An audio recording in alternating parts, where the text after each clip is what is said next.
తెలుగులో biggest reality షోగా పేరు తెచ్చుకున్న బిగ్ బాస్ గురించి మనం ప్రత్యేకంగా పరిచయం చేయాల్సిన అవసరం లేదు. ప్రారంభమైన ప్రతి భాషలో ఈ షో సూపర్ డూపర్ హిట్ అయింది. అన్ని భాషల్లో లాగానే ఈ షోని సపోర్ట్ చేసే వాళ్ళు ఉన్నారు, వ్యతిరేకించే వాళ్ళు కూడా ఉన్నారు.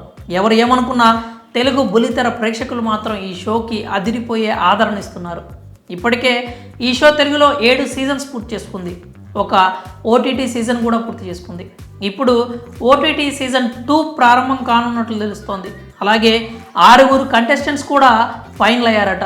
బిగ్ బాస్ తెలుగు సీజన్ 7 అట్టహాసంగా ముగిసిన విషయం తెలిసిందే. 105 రోజుల పాటు బుల్లితెర ప్రేక్షకులను అలరించిన ఈ షోలో రైతు బిడ్డ పల్లవి ప్రశాంత్ విజేతగా నిలిచాడు. ఆ తర్వాత అతనిపై కేసు నమోదవటం, రిమాండ్ ఖైదీగా వెళ్ళడం, బెయిల్ మీద బయటకు రావడం అన్నీ కూడా చకచకా జరిగిపోయాయి. ప్రస్తుతానికి బిగ్ బాస్ గురించి ఎవ్వరూ పెద్దగా పట్టించుకోవట్లేదు. ఇలాంటి టైంలో బిగ్ బాస్ ఫ్యాన్స్కి ఒక సూపర్ న్యూస్ అందింది. అదేంటంటే బిగ్ బాస్ ఓటీటీలో ఇప్పటికే ఒక సీజన్ పూర్తి చేసుకుంది. ఆ ఫస్ట్ సీజన్లో బిందు మాధవి విన్నర్ అయిన విషయం తెలిసిందే. ఇప్పుడు బిగ్ బాస్ ఓటీటీ 2 సీజన్ని కూడా ప్రారంభించేందుకు నిర్వాహకులు సిద్ధమవుతున్నారట.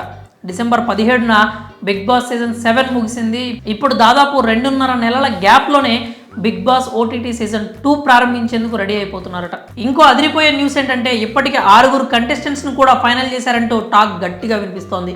బిగ్ బాస్ ఓటీటీ సీజన్ 2 కోసం ఇప్పటికే కొంతమందిని ఫైనల్ చేశారని చెప్తున్నారు. వారిలో సీజన్ 7 కంటెస్టెంట్ పాట బిడ్డ బోలే షావలి పేరు బాగా వినిపిస్తోంది.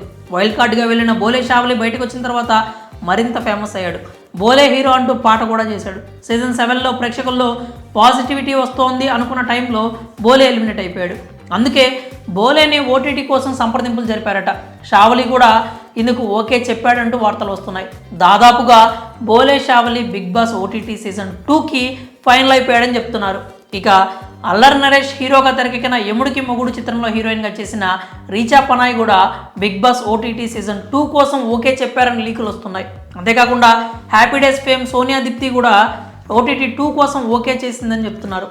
సింగర్ పార్వతిని కూడా ఓటీటీ 2 కోసం ఫైనల్ చేసినట్లు వార్తలు వినిపిస్తున్నాయి. అలాగే నటుడు భద్రం, డాన్స్ మాస్టర్ యష్ పేర్లు కూడా ఇప్పుడు ప్రముఖంగా వినిపిస్తున్నాయి. ప్రస్తుతానికి వీళ్ళ 6 పేర్లు కంటెస్టెంట్స్ వీళ్ళే అంటూ చెప్తున్నారు. అయితే వీరిలో ఎంతమంది ఫైనల్ కావచ్చు, అసలు ఓటీటీ సీజన్ 2 ఎప్పుడు ప్రారంభం అవుతుందనే విషయం కూడా అధికారికంగా ప్రకటన వచ్చే వరకు చెప్పడానికి లేదు. మరి బిగ్ బాస్ ఓటీటీ సీజన్ 2 ప్రారంభం కాబోతుందని వస్తున్న వార్తలపై మీ అభిప్రాయాలు ఏంటో కామెంట్స్ రూపంలో తెలియజేయండి.